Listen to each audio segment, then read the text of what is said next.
Continuidade às nossas aulas de arritmias cardíacas. Agora nós vamos abordar as taquiarritmias. Então, nessa abordagem, eu optei por fazer uma abordagem mais das taquiarritmias no serviço de emergência, que é onde o médico generalista vai receber o paciente com mais prevalência e que ele precisa tomar decisões rápidas para o tratamento desses pacientes. Então, nós vamos abordar basicamente os pacientes que chegam com taquicardia de QRS estreito de forma aguda e os pacientes com taquicardia de QRS largo, e vamos fazer uma abordagem específica do paciente que chega com fibrilação atrial aguda no pronto-socorro.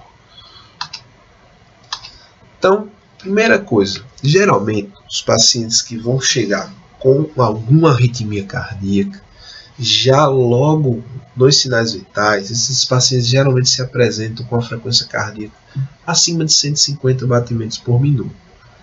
Abaixo disso, claro que o paciente pode se apresentar com algum tipo de taquiarritmia, mas um ritmo regular com a frequência abaixo de 150 pode denotar somente uma taquicardia sinusal. A partir daí, paciente muito taquicárdico, primeira coisa, levar para a sala de emergência, monitorizar, oxigênio terapia saturação menor que 93%, pegar o acesso venoso periférico. Depois, avalie os sinais de instabilidade hemodinâmica, que são hipotensão, rebaixamento do nível de consciência, isquemia coronariana com a dor torácica típica ou insuficiência cardíaca descompensada com sinais de insuficiência cardíaca. São os 4 Ds. O D de diminuição da pressão arterial, o D de diminuição da consciência, o D de dor torácica e o D de dispneia. Se sim, prontamente realizar a cardioversão elétrica, tá? Independente de qual seja o tipo de arritmia. Se não, se esse paciente está estável, não tem nenhum sinal de gravidade, de instabilidade, você consegue rapidamente fazer um eletrocardiograma de 12 derivações. E aí você vai conseguir diferenciar se é um ritmo cardíaco regular ou irregular e se esse QRS é estreito ou largo. Então essa é a abordagem inicial da sala de emergência que a gente precisa ter desses pacientes com frequência cardíaca elevada, com uma suspeita de um ataque à arritmia. Então nós vamos desmembrar um pouco isso daqui. Primeiro passo, avaliar a adequação do estado clínico. A frequência cardíaca assume importância clínica em seus extremos e pode ser atribuída com maior probabilidade a uma frequência de arritmia quando maior ou igual a 150 batimentos por minuto. Segundo passo, identifique e trate as causas de fundo ou a causa de base. Sinais de maiores esforço respiratório ou hipoxemia. Você vai administrar oxigênio. Faça um eletro, avalie a pressão, acesso venoso, identifique e trate causas reversíveis. Exemplo, mesmo que seja uma frequência maior que 150, mas é um paciente com um ataque cardíaco sinusal, veja se esse paciente não está com quadro de sepse grave, se não está com quadro de anemia por alguma hemorragia, se não está com quadro de uma intoxicação exógena, como por exemplo cocaína. Procure causas secundárias, principalmente das taquicardias sinusais com frequências muito altas acima de 150, ou que mesmo que seja alguma outra taquiarritmia, avalie se não tem nenhuma causa secundária que está gerando essa arritmia. Terceiro, os sinais e sintomas são significativos, tem sinais de instabilidade que não dá para aguardar, que você já vai ter que programar uma cardioversão elétrica, ou esse paciente está estável, dá para fazer eletro e analisar com mais tranquilidade o ritmo cardíaco, QRS, e aí sim definir a opção de tratamento. Isso é muito importante. Claro que se der para fazer o eletro de 12 derivações, vai ajudar muito, principalmente no pós-reversão dessa arritmia, para poder identificar as possíveis etiologias e encaminhar para o especialista já com o eletro da crise. Se o paciente está instável, pegue um acesso venoso, faça uma sedação. Geralmente, Você vai fazer uma sedação com drogas cardioestáveis, como etomidato, como fentanil, midazolam. Evite propofol nos pacientes instáveis e faça cardioversão. Então, geralmente não se usam medicações para tratar pacientes com taquicardia instável. Recomenda-se cardioversão imediata. Não espere. Rápido reconhecimento é essencial para o tratamento. Na cardioversão, atentar para os que? A diferença entre choques sincronizados e não sincronizados. Possíveis obstáculos à administração de choques sincronizados. Cargas de energias para os ritmos específicos. Nós vamos comentar esses itens. Quando que eu uso o choque sincronizado? Coloquei a título de curiosidade, mas é importante. O que é o choque sincronizado? O choque sincronizado é a cardioversão. Você vai ter lá no aparelhinho do cardioversor, né, no desfibrilador, um botãozinho para você apertar lá, sincronização ou sync. Você vai chocar em todo paciente que tenha pulso, mas esteja com sinais de instabilidade. TAC supra instável, FA instável, flutter instável, TV instável. Quando usar o choque não sincronizado? Nos pacientes sem pulso, ou seja, durante uma parada cardíaca. E na dúvida, contra uma TV, se o paciente está instável, com pulso ou não, você vai chocar não sincronizado, mais conhecido como desfibrilar o paciente. Sabendo que quando você for já um choque sincronizado ou cardioverter, as cargas de energias elas são menores do que quando os pacientes vão ser desfibrilados. Geralmente a carga máxima, né, 360 joules no monofásico, 200 joules no bifásico. Então está aqui um cardioversor. Você vai ter aqui o ritmo, você vai ver qual a carga que você vai dar. Você pode ter o botão para apertar aqui para sincronização, tá? Então, quando você tem um ataque cardíaco QRS estreito e irregular, 56 joules resolve bem. Estreito e irregular, 100 a 150 joules bifásico ou 200 no monofásico. Largo regular, 100 joules, tanto bifásico como monofásico, você vai conseguir reverter. Importante aqui, veja se não tem eletrodo na região onde você vai colocar as pás do desfibrilador. Lembrar que a posição das pás, região infraclavicular direito, inframamário esquerdo. Quando você for fazer o choque, você deve subir num banquinho, no local que você possa jogar o peso do seu tronco no tórax do paciente, já que o tórax ela tem uma impedância aumentada. Para que essa corrente passe no tórax, você consiga resetar a arritmia e o nó sinusal assumir o comando da atividade elétrica do coração. Passar bastante gel nas pás para facilitar a condução da energia. Então, se o paciente agora estiver estável, com pulso, frequência maior que 100, ou não está apresentando nenhum sinal ou sintoma significativo causado pela frequência cardíaca elevada, ou uma anormalidade elétrica cardíaca de fundo que está gerando esse ritmo. Você vai poder fazer o eletro de 12 derivações e classificar o tipo de taquicardia. É QRS, é largo, é estreito, o ritmo é regular ou irregular, e assim você vai fazer o eletro e conseguir saber qual o tipo de arritmia para você dar o tratamento mais adequado. Ao determinar a largura do complexo QRS, se o ritmo for do complexo largo, monomórfico, paciente estável, você pode, após a reversão, já encaminhar para o especialista. Complexo largo, polimórfico, você vai fazer uma cardioversão imediata, não sincronizada. Só lembrando os ritmos, né?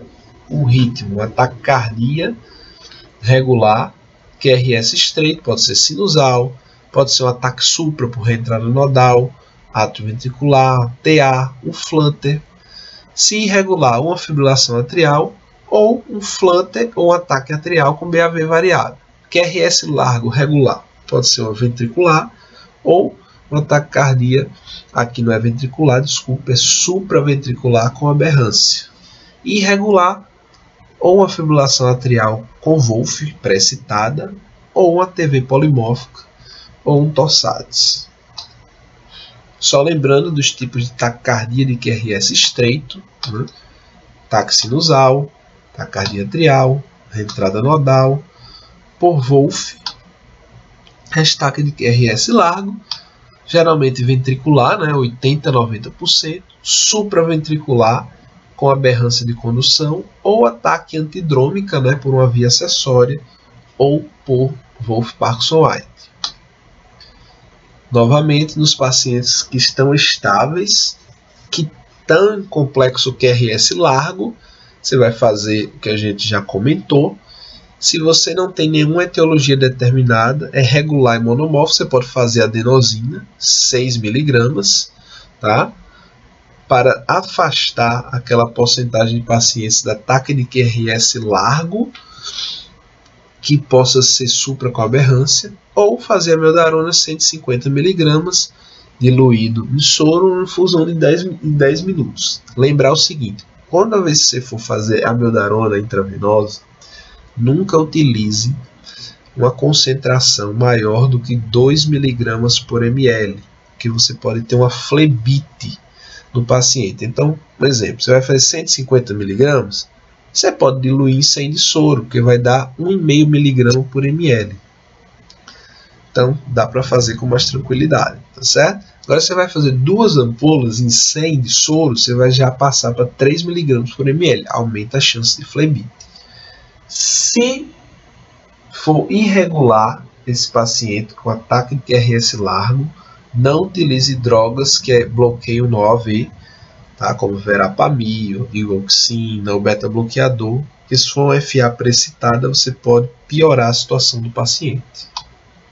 Aqui um exemplo, um paciente que chega com pronto-socorro com ataque cardíaco, né, frequência 160, QRS estreito, regular, sem onda P, então ataque cardíaco de QRS estreito regular. Entra no protocolo, tá, do paciente com ataque de QRS estreito regular. Que nesse caso, a gente segue o protocolo, fazendo manobra vagal. Você pode fazer compressão carotídea, tá, por 5 a 10 minutos, ou fazer uma manobra vagal modificada, onde você vai pedir para o paciente assoprar uma seringa de 20 ml até encher a seringa de ar, e após isso você faz rapidamente uma manobra de Trendelenburg, eleva as pernas do paciente, baixa o tronco, você tem uma reversão de 45%. Se não reverter, você vai pegar um acesso venoso, que já deve estar lá no paciente, fazer 6 mg de adenosina, um flush de soro de 20 ml e eleva o braço do paciente. Só avisar antes, né, com antecedência ao paciente, que ele vai receber uma medicação que pode dar um desconforto, pode dar um mal-estar. Aqui, os pacientes com ataque à arritmia de QRS largo, regular, 90% TV, chegou no pronto-socorro, estava estável, foi feito a amiodarona 150 mg e o paciente saiu da arritmia. E aqui nós vamos falar do tratamento da fibrilação atrial aguda. São os pacientes que sabidamente começaram um quadro de fibrilação atrial com menos de 48 horas. Então isso precisa estar muito bem demarcado. Não é todo paciente que às vezes a gente consegue definir que começou a ter uma fibrilação atrial com menos de 48 horas. Então, se não está bem demarcado, não reverta essa fibrilação. Porque se nós revertermos essa fibrilação sem ter certeza que é menos de 48 horas, esse paciente já pode ter formado trombo, e após a reversão, o lado esquerdo começa a contrair, esse paciente pode evoluir com embolia sistêmica. Então, uma vez que a gente sabe que tem menos de 48 horas e tem a instabilidade hemodinâmica, já vai fazer a cardioversão elétrica, tá? Um paciente com ataque QRS estreito irregular, a gente viu lá 100 a 200 joules. Se não, o paciente pode escolher. Tá? Se você não tem instabilidade, o paciente pode escolher se ele já quer ser cardiovertido eletricamente ou se ele quer ser cardiovertido quimicamente. Se ele optar por cardioversão química e ele não tem nenhuma doença cardíaca estrutural, não é infartado, ele não tem valvopatia, não tem nenhuma miocardiopatia dilatada, não tem nenhuma doença congênita, ele pode receber propafenona, flecainida ou vernacalan intravenoso. Nós temos no Brasil só a propafenona oral. Então, como é que se faz a propafenona oral? Se o paciente tiver menos de 70 kg, vai fazer 450 mg, mais de 70 kg, 600 mg. Cada comprimido de propafenona tem 300 mg. Se aguarda 6 horas, se não reverter, vai para a cardioversão elétrica. Só observação, deve-se administrar beta-bloqueador ou bloqueador de cálcio antes da propafenona para evitar que a propafenona transforme a fibrilação atrial em flutter, libere a condução pelo nó AV e conduza 300 batimentos do flutter para 300 batimentos do ventrículo. A gente chama de condução AV 1 para 1. Se ele tem doença arterial coronariana, uma hipertrofia importante ou disfunção ventricular, aí a droga vai ser a amiodarona. Ou se ele tem estenose aórtica ou disfunção ventricular importante, vai ser a amiodarona, 300 mg em mais ou menos 30 minutos. Lembrar que cada ampula tem 150, então vão ser 2 ampulas, 300 mg, diluir pelo menos aí 200 ml a 250 ml de soro fisiológico, tentar pegar uma veia calibrosa para não causar flebite dos pacientes. Bem, meus amigos, eram isso que a gente gostaria de passar da parte de tratamento das arritmias cardíacas no pronto-socorro. Em sala de aula nós vamos debater muito mais sobre isso, tá certo?